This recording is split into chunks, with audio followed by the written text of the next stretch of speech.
And as we recognize this Black History Month, each Monday this February, News 19 is partnering with La Crosse's Enduring Families Project to share stories of some of the area's prominent African-American residents. Denise Christie Moss tells us how the barbershop tradition dates back more than 150 years and served a purpose beyond hair care.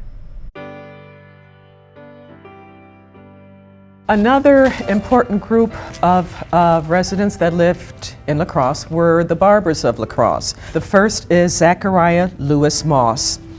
He and his wife Mary came to La Crosse in 1859.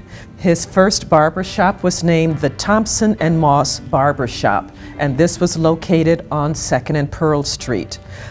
Zachariah's son, Zachariah Henry Moss, continued the tradition of being a barber by entering the business at the age of 19 with his father.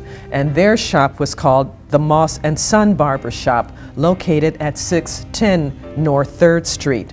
Now, Zach Henry also had a shop later on at 522 Copeland Avenue. And this had a gymnasium in the back where boys from the neighborhood could come and learn wrestling and boxing. And they also provided an apprenticeship program for future would-be barbers. Another barber that was very successful in La Crosse was John Burney. He was a very successful businessman. He purchased properties, he constructed houses, and resold them. At one time, he owned an 8-chair barbershop in the Augusta Hotel, which was a massive hotel on 2nd and Pearl Street. But the hotel was destroyed in a fire in 1862. So he built a second barbershop, Burney and Cromwell, in the post office building on 3rd and Main. John Burney was appointed by the governor of Wisconsin, Governor Ross, to represent Wisconsin at the 1884 World Centennial Exposition in New Orleans. There was another barber in La Crosse, Ashley Shivers. He and his brother Thomas had come to Cheyenne Valley from Tennessee in 1887. They walked, by the way, and it took them several years to get here. Yeah, they walked. Thomas became a farmer and stayed in Cheyenne Valley, but Ashley became a barber. And he made the trek to La Crosse to learn the barber trade by being an apprentice to Zachariah Lewis Moss.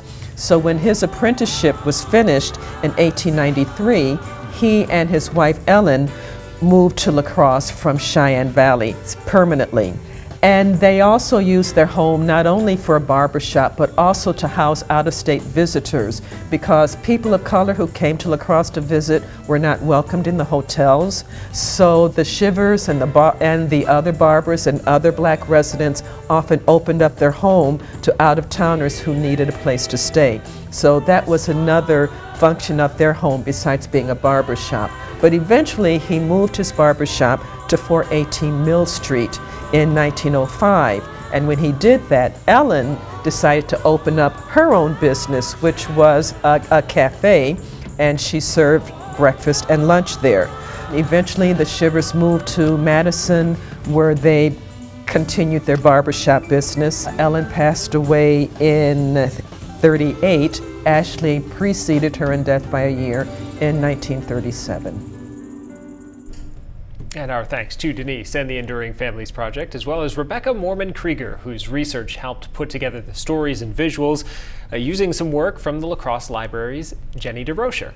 And you can learn more about the Enduring Families Project by going to the La Crosse Historical Society's website. That's lchshistory.org.